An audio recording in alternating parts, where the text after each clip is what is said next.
A sequência numérica da verdade. Ele pensou que o silêncio tinha um som até aquele pacote chegar.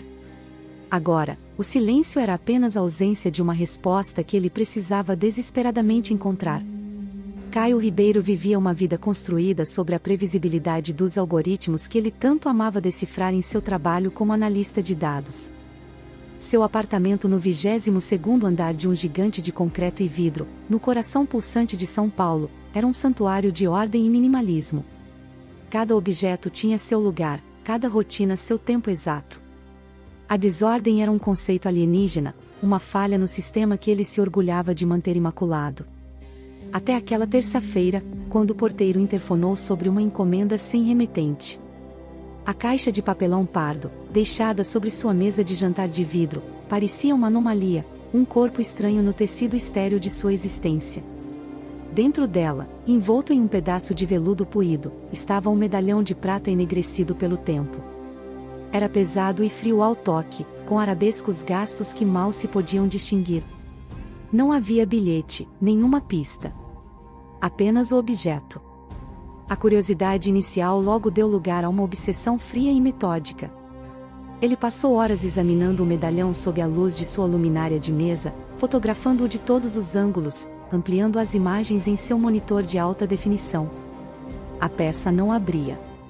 Parecia selada pela oxidação e pelo tempo. Durante 3 dias, a rotina de Caio se desfez.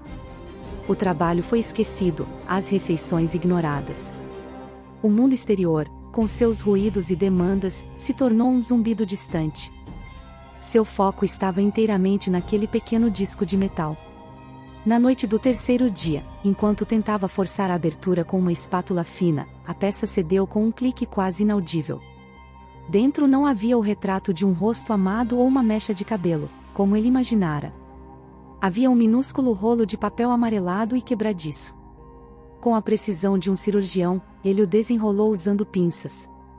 Nele, uma sequência de números escrita com uma caligrafia fina e elegante, quase fantasmagórica. Não era uma data, não era uma coordenada geográfica óbvia, não era um código que seus softwares pudessem quebrar. Era algo diferente, algo pessoal e hermético. Naquela noite, Caio não dormiu. Os números dançavam em sua mente, projetados nas paredes brancas de seu quarto. O silêncio do apartamento, que antes era seu conforto, agora parecia pesado, opressor, carregado com o peso de uma história que não era sua, mas que de alguma forma o havia escolhido. Ele se sentia observado não por olhos humanos, mas pelo próprio prédio, pelas paredes que o cercavam. A estrutura de concreto que ele chamava de lar de repente parecia ter segredos entranhados em sua fundação, e o medalhão era a chave. Uma chave que ele não sabia se queria realmente usar, pois sentia no fundo de sua alma lógica que a porta que ela abriria não poderia mais ser fechada. A ordem de sua vida havia sido irrevogavelmente quebrada, e em seu lugar crescia uma ansiedade que era ao mesmo tempo aterrorizante e estranhamente viciante. Ele precisava saber. A necessidade de resolver aquele quebra-cabeça tornou-se mais vital que o ar que respirava.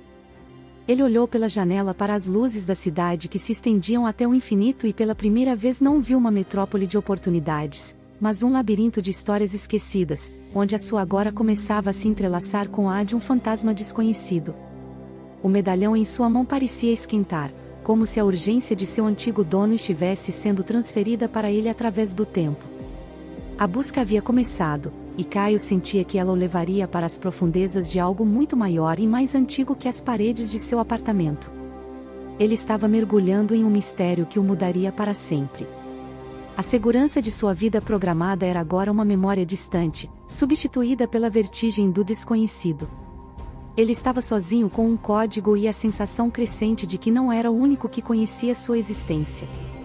O medo era real, palpável, mas a necessidade de decifrar a verdade era ainda maior. A obsessão de Caio encontrou um caminho.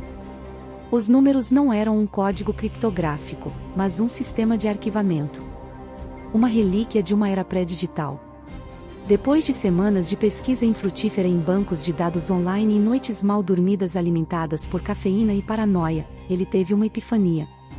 A caligrafia, a idade do papel, o tipo de sequência. Aquilo o levou para longe dos computadores e o mergulhou na poeira do arquivo público municipal. Um lugar esquecido pelo tempo, com cheiro de papel velho e indiferença burocrática. Assoalhos que rangiam sob seus pés e prateleiras de metal que se estendiam até o teto como esqueletos de gigantes, guardando os segredos da cidade. Ele passou dias ali, fingindo ser um estudante de história, vasculhando caixas e mais caixas de documentos de planejamento urbano da década de 80. Os funcionários mal o notavam, uma sombra entre as sombras. E então ele encontrou. A sequência de números correspondia a uma caixa de microfilmes de um projeto de reurbanização controverso. O projeto Nova Aurora.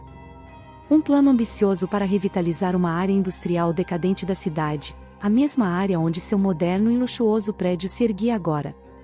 Ao inserir o rolo de microfilme no leitor antigo e girar a manivela, um nome saltou da tela. Helena Vargas. Uma arquiteta e urbanista que fazia parte da equipe do projeto. Seu nome estava em dezenas de relatórios, sempre com anotações detalhadas e questionamentos pertinentes sobre o deslocamento das famílias de baixa renda que viviam na área. Suas observações eram afiadas, sua ética inflexível. Ela era uma voz dissonante em um coro de aprovação e progresso a qualquer custo. Conforme Caio avançava pelos registros, o nome de Helena começou a desaparecer. Suas assinaturas tornaram-se raras e depois sumiram completamente dos documentos finais. Foi como se ela tivesse sido apagada da história do projeto. Movido por um instinto que sua mente lógica não conseguia explicar, ele expandiu sua busca para os jornais da época. E lá estava. Uma pequena nota na seção de classificados de um jornal extinto. Helena Vargas, desaparecida. A família pedia informações. A data coincidia exatamente com a aprovação final do projeto Nova Aurora. Não houve investigação policial aprofundada. O caso foi tratado como um abandono voluntário. Ela simplesmente se foi. Caio sentiu um arrepio percorrer sua espinha. Ele estava segurando um eco, um último vestígio de uma mulher que ousou desafiar pessoas poderosas.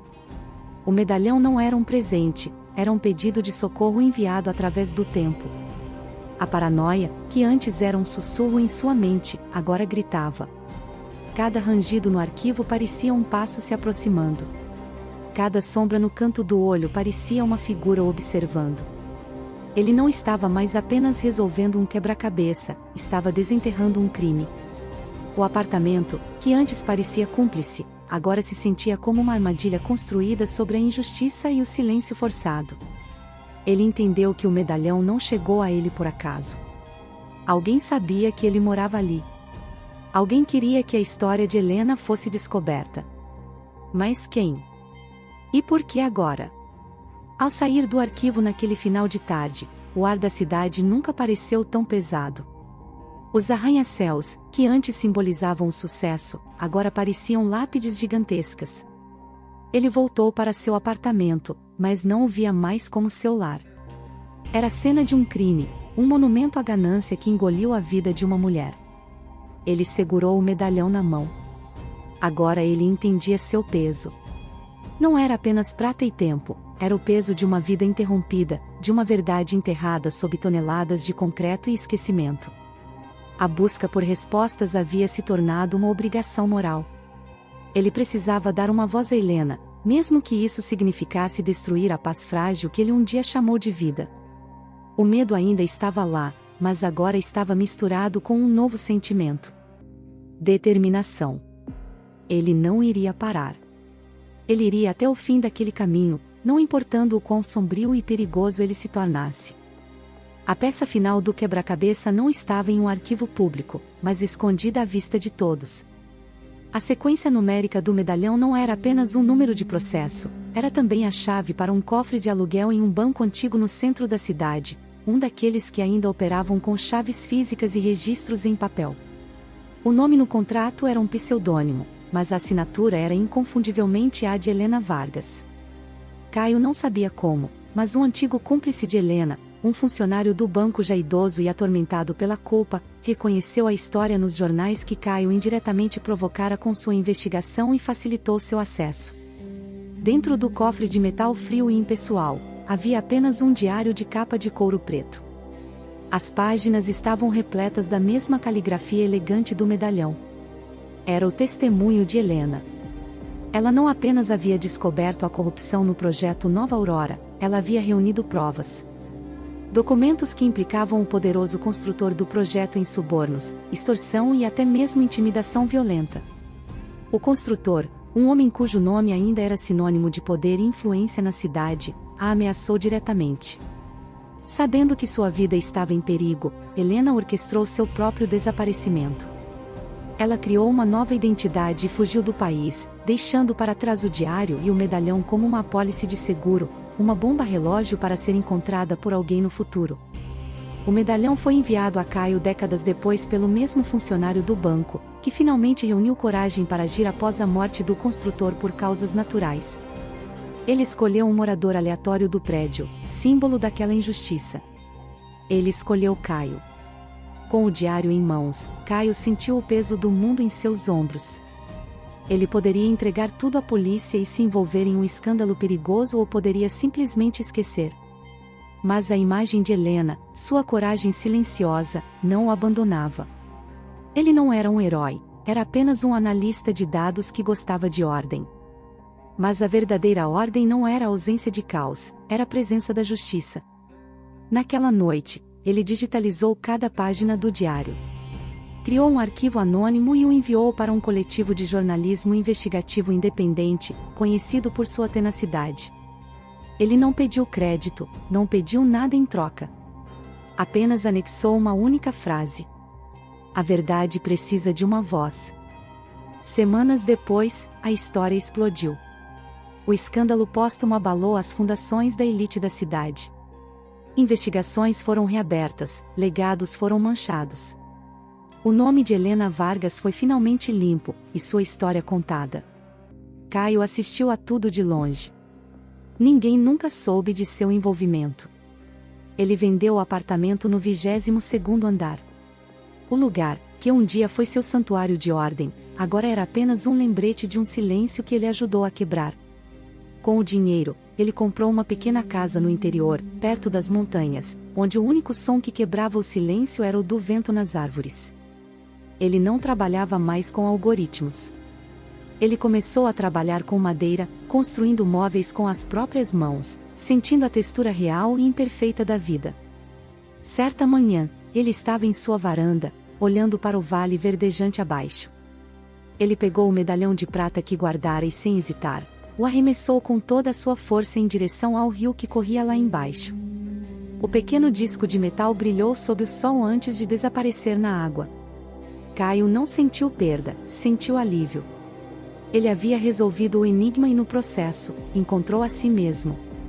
Ele não era mais o homem que vivia com medo da desordem.